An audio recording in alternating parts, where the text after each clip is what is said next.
Ladies and gentlemen, welcome back to the Driveway Engineer. I am JR, and I'm coming to you from my new to me Subaru Forester XT. It's like a long story. I've kind of touched on it. I want to stay in vehicles that I own outright and that are paid for, that are still nice and respectable. So this is a 2009 model, 93,000 miles. Pretty nice car, turbocharged, all-wheel drive, good times. But when I bought it, one thing that I noticed was the mirror was all wobbly and wonky. And the point of this video is that, like, they kind of keep shit the same in cars for a long time. And without knowing much of anything about Subarus, I'm going to bet that I can go out here to the junkyard, find the stuff I need to put this back together. I mean, I'm certain that they didn't use Torx and a Phillips and a different size Torx all in here, because it's just not how factories work. So we'll take a walk. I got a couple screwdrivers here and we'll go see what we can see. Also, the rain's abated a little bit, so that's nice.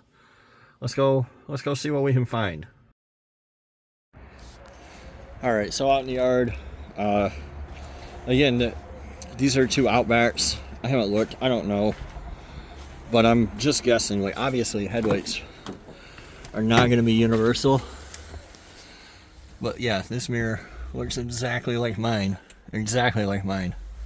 So I don't need the mirror, but well, maybe I'll hop in on the other side.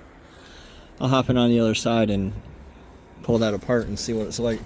This one next to me is older, also an Outback, and it has a plain mirror. So let me get that broke down and see if it's got stuff we can use.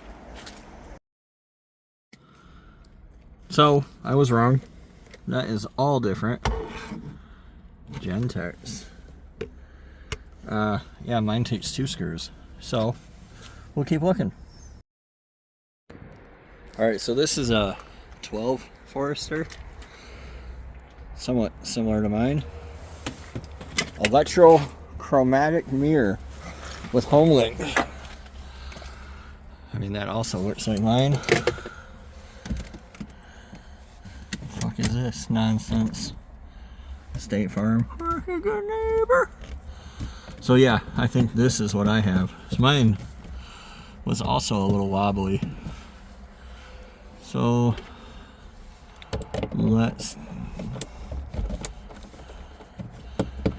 really my goal here is to see.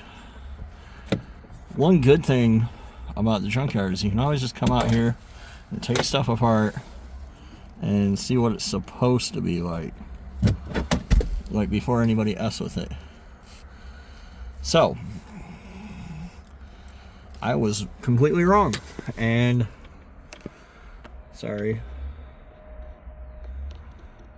that does take Phillips screws. Mine only had like 1 screw in it and it was all wobbly, so I'm gonna pull all these screws out and take off. Oh my goodness, all the stickers, none of the parts. Ford Probe. I haven't seen one of those in a long time. So yeah, I think I got what I needed and I understand how it goes together. We'll take a little cruise on our way out. There are a lot of H3s at the yard nowadays. It's just where they're landing. I guess their time has come. The Hummer has run its course. Let's walk through here. I want to walk around the back. Is this a CTS? I looked at an ATS.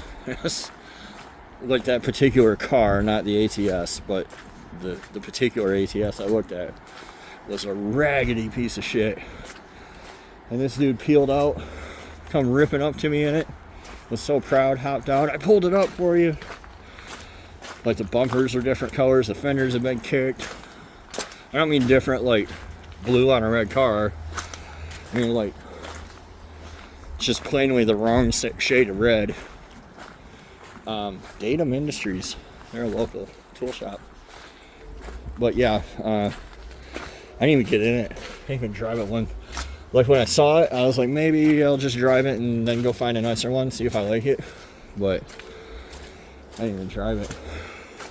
I was like, dude, we're all set here. So what do you mean? I'm like, we're good. I don't need to drive this. Tried to buy SS. Tried to buy a couple Honda Pilots. Is that what this is? No, it's a Durango.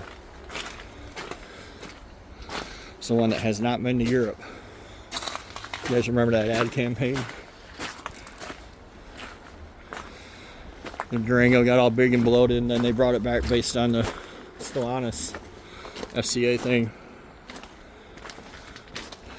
Sent out emails like, look, we've heard your cries, we've shrunk it down. Still a porky little pig.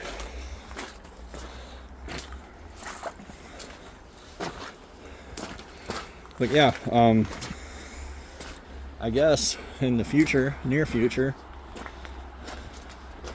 some of my content will be about my Subaru and how I keep it on the road, and about my, albeit Chevy, how I keep it on the road, assuming I choose to keep it at all. Kind of leaning that way. That's why I wanted to walk through here, see if I can find an axle for it here. Let me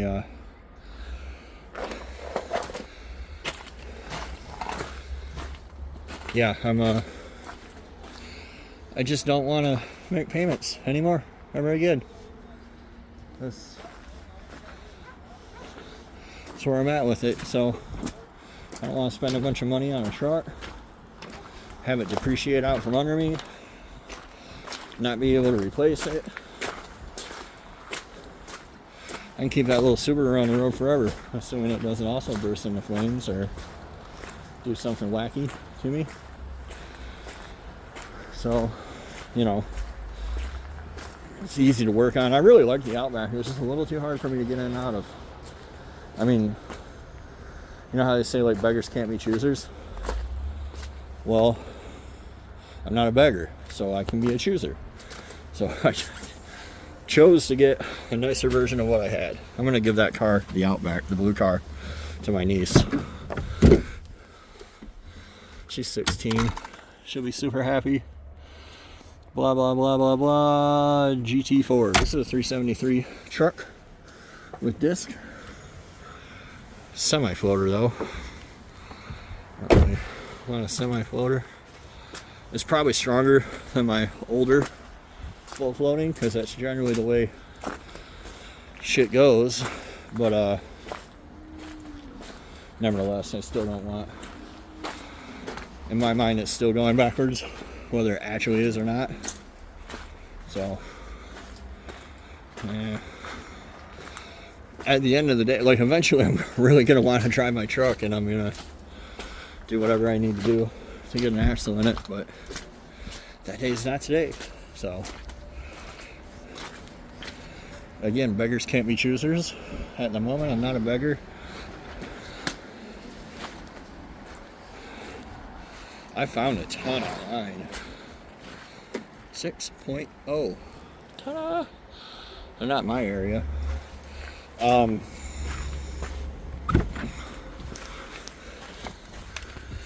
do we got here? I already know what we have, but I'm just going to show you. LQ9. What do we got here?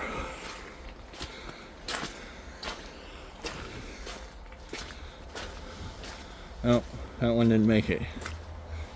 Did not make the cut. I'm not surprised. 6.2 went quick.